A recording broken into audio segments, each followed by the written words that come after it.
7 کے طالب علم السلام علیکم. آپ کا سبجیکٹ ہے معاشرت علوم اور چیپٹر ہے ایران کی تاریخ. سب سے پہلے تو ہمیں یہ معلوم کرنا ضروری ہے کہ ایران کیا تھا، کون سا ملک تھا اور کس حصے میں، دنیا کے کس حصے میں واقع ہے. ایران جس کو پہلے پرشیا کہا جاتا تھا، جو وسط ایشیا، جنوب ایشیا اور مشرق وسطیٰ کی عرب ریاستوں کے درمیان واقع ہے. ایران کی تاریخ بہت اہم ہے اور ایران کی تاریخ بہت اہم ہے اور آج موجودہ شکل میں جو ایران موجود ہے اس نے کئی عوامل میں ترقی کر کے موجودہ حیثیت حاصل کی. سب سے پہلے تو ہمیں یہ معلوم کرنا ضروری ہے کہ ایران کے لوگوں کا اصل وطن کیا تھا، کہاں سے عراق کے لوگوں نے ایران کو آباد کیا، ان کی کہاں سے نقل مکانی کر کے آئے تھے. ایران کے لوگوں کا اصل وطن وسطی یورپ اور جنوبی روس ہے، جو تقریباً 1000 سال پہلے آ کر پہاڑی اور زرخیز احمر میں آباد ہوئے. ایران بہت سارے بعضی ذخائر سے مالا مال تھا اور بہت ہی زرخیز علاقہ یہاں پہ وسیع اور عریض حصے پہ واقع تھا. اس میں جو لوگ یہاں پہ نقل مکانی کر کے آئے ان میں میڈیسنس اور ایران دو طاقتیں ابھر کر سامنے آئیں.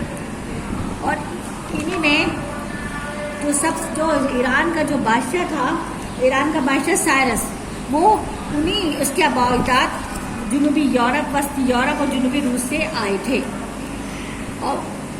اس میں ایران کے بادشاہ سائرس نے 539 قبل مسیح سے 550 قبل مسیح کے درمیان متحد فتوحات کی اور اپنی سلطنت کو وسعت دی. سائرس فوجی انتظام کا ماہر تھا اور اس نے اپنی اس مہارت کے تحت بہت بڑے علاقوں کو فتح کرتا چلا گیا اور اس کی حکومت بہت بڑے حصے پر پھیلتی چلی گئی اور اس کو وسعت ہوتی چلی گئی. سائرس کی سلطنت تقریباً 2000 میلوں تک مشرق میں دریا سندھ سے لے کر مغرب میں اناطولیہ سے لے کر آخر تک جاری رہی. سائرس انتظامی معاملات میں عروج رکھتا تھا اور اس کے تحت اپنی حکومت کا رد عمل اور اپنے نظام کو بہتر بنانا شروع کر دیا. سائرس حکومت کے انتظامی معاملات میں غیر معمولی صلاحیتوں کا مالک تھا لیکن اس نے جو علاقے کو فتح کرتا تھا اس کے علاقے کی وسعت کی وجہ یہ تھی اور ان علاقوں کے جو لوگ تھے جو اس کے حامی تھے، اس کی اصل وجہ یہ تھی کہ وہ جن علاقوں کو فتح کرتا مفتوحہ، یعنی کہ جن علاقوں کو فتح کرتا تھا ان سے ہمدردی، رحم دلی اور ان کو ہر طرح کی آزادی دیتا تھا. وہ اپنی سلطنت میں رہنے والے تمام لوگوں کو مذہب کی آزادی دیتا تھا اور کسی کے مذاہب میں دراندازی نہیں کرتا تھا.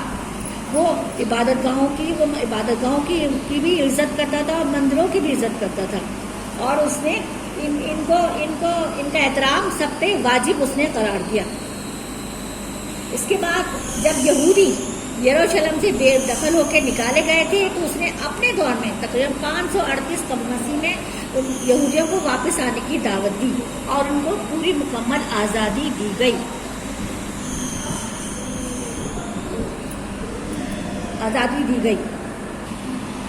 اپنی سلطنت میں وہ غلامی کو بالکل پسند نہیں کرتا تھا. وہ کسی کو نہ تو وہ غلامی کو پسند کرتا تھا، نہ کسی کو اپنا غلام بناتا تھا اور نہ کسی طاقتور کو، کسی کمزور کو اپنا غلام بنانے دیتا تھا.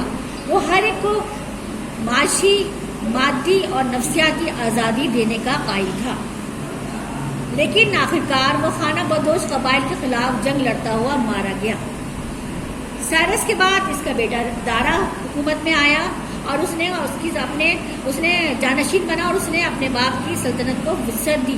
وہ ایک معزز خاندان سے تھا، اس لیے اس کو تمام شاہی امور اور تمام انتظامی امور میں ملکہ حاصل تھا. اس کی وجہ سے اس نے اسی کے تحت جو اس کے آباء و اجداد نے جس طرح حکومتیں چلائیں تھیں اسی کے تحت اس نے حکومتیں چلانی شروع کی اور اس طرح وہ مزید ایران کی سلطنت کو وسعت دیتا چلا گیا اور اس نے اپنی حکومت کو بہترین انتظامی نظام دینے کے لیے اس کو تقریباً 20 صوبوں میں تقسیم کیا اور ہر صوبے کو مکمل آزادی دی.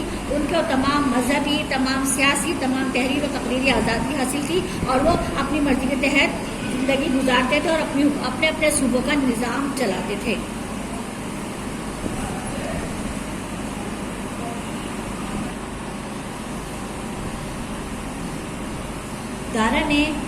نے اپنے دور میں شاہی سڑک بنوائی جس نے ایران کو مختلف دنیا کے مختلف حصوں سے جوڑ دیا. اس نے تجارت کو فروغ دینے کے لیے سکے بنوائے، سونے اور چاندی کے سکے بنوائے، جس سے تجارت کو فروغ حاصل ہوا اور ایران پوری دنیا میں متعارف ہوا.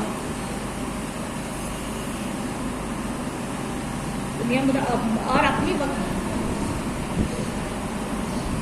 ایران میں جو سلطنت کی بنیاد رکھی تھی، دارا نے اس کو وسعت دی اور اس کو مزید آگے بڑھایا، اور جو کافی 100 سال تک اس کی حکومت قائم رہی.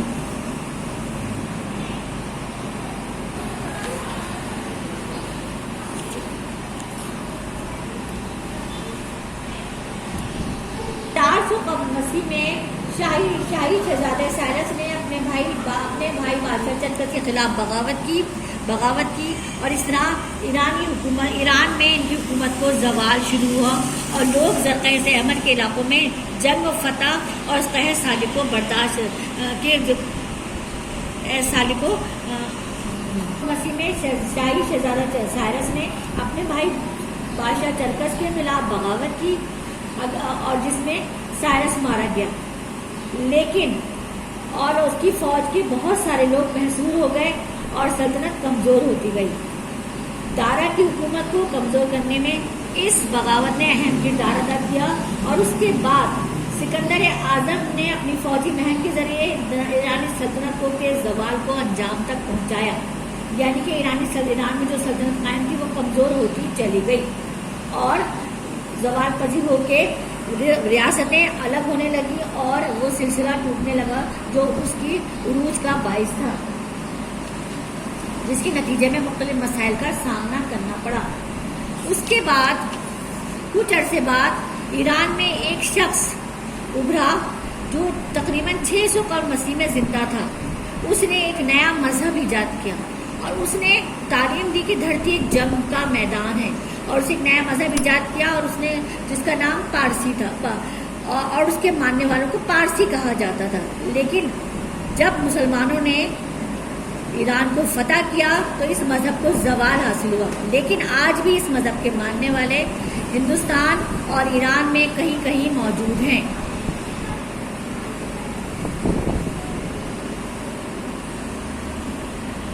امید ہے کہ آپ کو اس باب میں ایرانی سلطنت کی عروج، سائرس اور دائرہ کی قیادت اور ایرانی سلطنت کا حکومتی انتظام اور سیاسی معاشرتی حکمت عملیوں کے بارے میں پتہ چل گیا ہوگا، اور اس عظیم شاہی سڑک کی اہمیت کے بارے میں پتہ چلا ہوگا جس نے ایران کو دنیا کے مختلف حصوں میں جوڑ دیا اور جو ایران میں قائم حکومت کو وسعت دینے میں علاقائی طور پر، تجارتی طور پر اہم کردار جس نے ادا کیا. اس پہ آپ کا چیپٹر نمبر 2 ختم ہوتا ہے. انشاءاللہ نیکسٹ چیپٹر کے ساتھ پھر حاضر ہوں گے.